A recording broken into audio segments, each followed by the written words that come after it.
안녕하세요, 토토무당입니다. 실제 당첨 내역이며 함께 하신 분들 모두 축하드립니다. 조합은 매일 무료로 드리고 있으니 편하게 문의주세요. 구독, 좋아요, 알림 설정 한 번씩 부탁드리며 금일 분석 시작하겠습니다.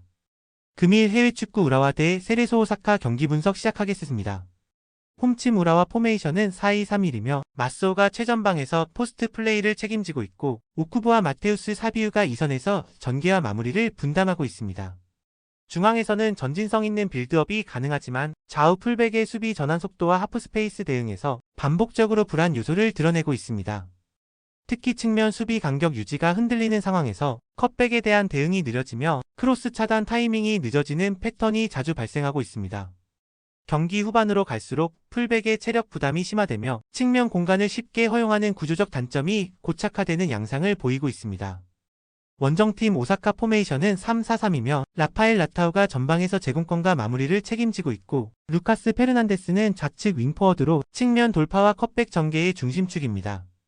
특히 루카스와 타카하시의 좌측 콤비네이션은 짧은 패스 교환 후 하프스페이스 침투로 이어지는 공격 루트를 정형화하고 있으며 이 루트를 통해 상대 수비를 측면에서 흔들고 박스 근처에서의 결정적인 찬스를 만들어내고 있습니다. 카가와 신지는 중원에서 탈압박과 방향 전환을 안정적으로 수행하며 전방 압박 해피와 볼 연결에서도 안정감을 보이고 있습니다. 세레소는 구조적으로 양 윙백이 넓은 공간을 커버하며 측면에서 상대 수비의 균형을 무너뜨리는 데 능한 팀입니다. 세레소 오사카 승을 봅니다.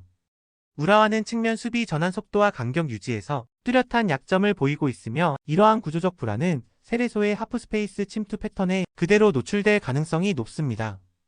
세레소는 패턴 반복성과 침투 완성도 면에서 앞서 있으며 전체적인 경기 흐름에서 전술적 우위를 점하고 있습니다. 금일 국내 축구 김천 상무 대 FC서울 경기 분석 시작하겠습니다. 홈팀 김천 상무 포메이션은 4-4-2이며 유강현과 모재현이 전방에서 투톱 조합을 이루고 있고 이동경이 중원에서 전개의 중심 역할을 수행하고 있습니다. 하지만 여름-가을 사이 전역을 앞둔 다수 자원들의 집중력 저하가 눈에 띄며 실제로 울산전에서도 뒷심 부족으로 인해 역전패를 당하는 등 후반 운영에서 허점이 반복되고 있습니다. 수비진은 개인 수비력보다는 조직력으로 버티는 형태지만 수비라인 간격이 뒤로 쏠리는 흐름이 강해 압박력이 약해지고 있습니다. 중원 연결과 압박 유지에서 실수가 자주 발생하며 경기 막판일수록 활동량과 집중도가 급격히 떨어지는 패턴을 보이고 있습니다.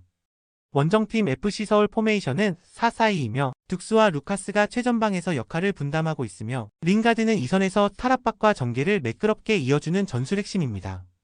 수원FC와의 직전 경기에서는 골키퍼 실수로 승리를 놓쳤지만 전체적인 점유율 운영과 빌드업은 상대를 압도하는 흐름이었습니다. 둑스는 시즌 초반보다 컨디션이 점차 올라오고 있으며 상대 수비를 뚫는 움직임과 연계 플레이에서의 감각이 뚜렷해지고 있습니다. 중원은 루카스와 링가드의 탈압박과 템포 유지로 안정감을 갖추고 있으며 세컨드볼 회수 능력에서도 김천보다 우위를 보이고 있습니다.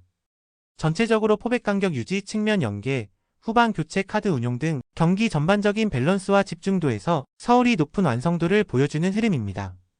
FC 서울 승을 봅니다.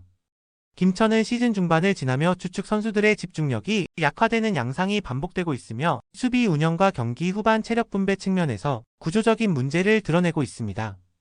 서울은 외국인 자원을 활용한 유기적 전개와 압박 유지에서 강점을 보이며 공격 흐름도 점차 회복되고 있는 흐름입니다.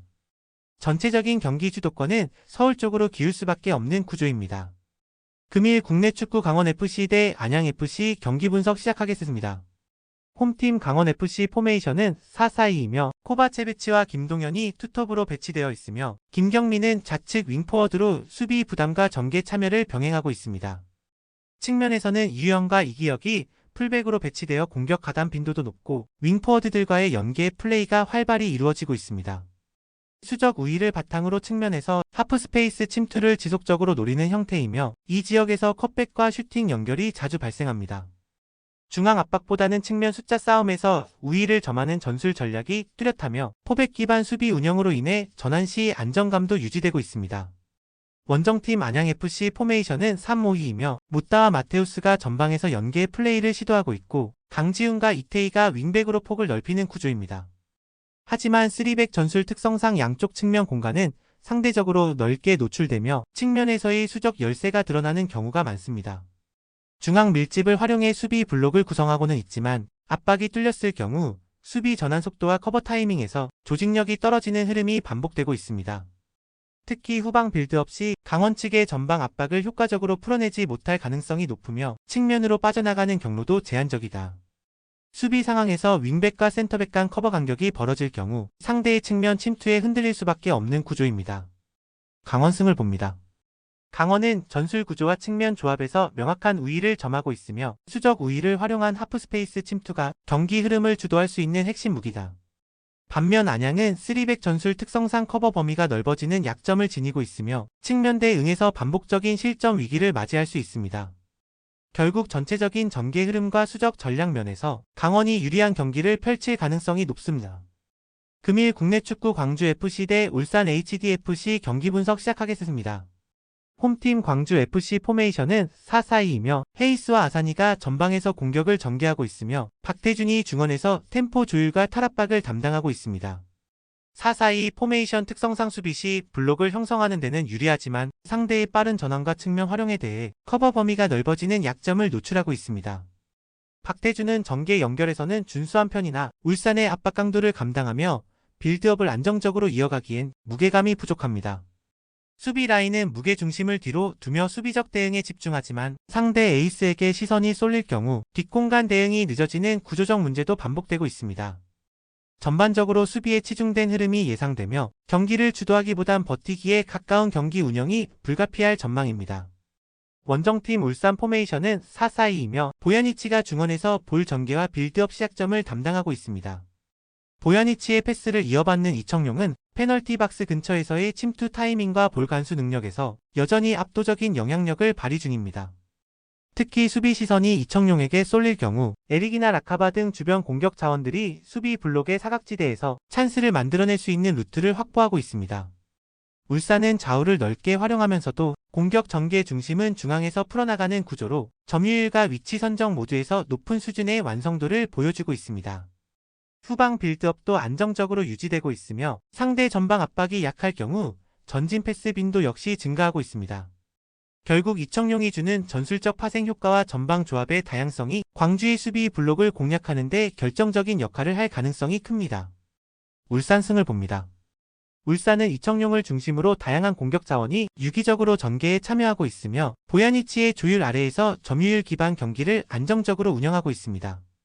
광주는 수비 중심 운영이 예상되지만 상대의 조직력과 전술 완성도를 감당하기엔 구조적 대응력이 부족한 흐름입니다. 결국 전체적인 경기 흐름은 울산 쪽으로 기울 가능성이 높습니다. 더 많은 경기의 정보와 분석이 궁금하시다면 영상 하단의 댓글을 확인해 주시면 되겠습니다. 높은 적중률을 위한 방법은 양질의 정보입니다. 무턱대고 남들 따라 했다간 손실만 볼 뿐입니다. 최대한 전문가의 도움을 받아서 양질의 정보와 높은 적중률을 경험해보세요. 주저없이 유튜브 여러 전문가의 도움을 받아보시는 걸 추천드리고 당장 수익을 위해 가입비 내고 이용하는 곳에서 절대로 이용하시지 마시고 유튜브 여러 영상을 참고하셔서 베팅하시는 걸 추천드립니다. 오늘도 영상 시청해주셔서 감사드리고 건승하는 하루 되시길 바랍니다.